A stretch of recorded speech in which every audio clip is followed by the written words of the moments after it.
nights that I managed to turn around.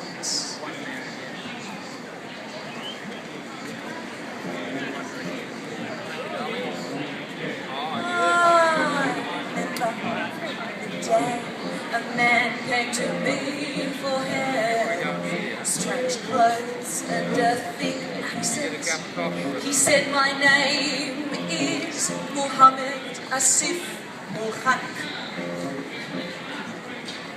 I said, take a seat.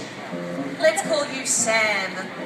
Finding work is easier if you sound Australian. And stop dressing like the Taliban.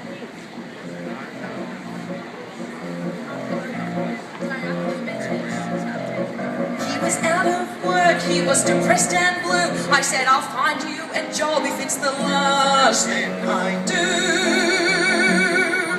I said, what job can you do, Sam? What would you like as our career? He said, I'm a qualified engineer. Wonderful, great, we're off to a flying start. Then he told me his experience was in Iraq.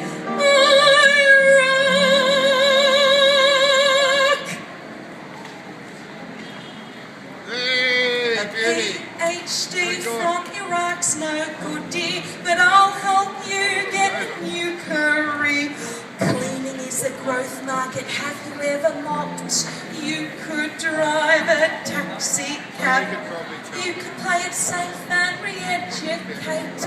What about going back to tape?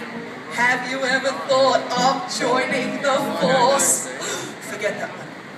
He didn't want to listen, so I said, let me tell you the story of Abdul Rashanti, lazy and hopeless, to put it bluntly, changed his name to Alex King. Now Alex works in stock taking. He was out of work, he was depressed and blue. I said, I'll find you a job if it's the last thing I do.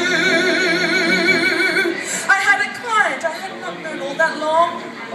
When I noticed she was smelling of bum, on my advice she cut off her dreads and got a job at Red Rooster. If you're out of work, don't be blue. I'll find you a job if it's the last thing I do. If it's the last thing I do. If it's the last thing I do.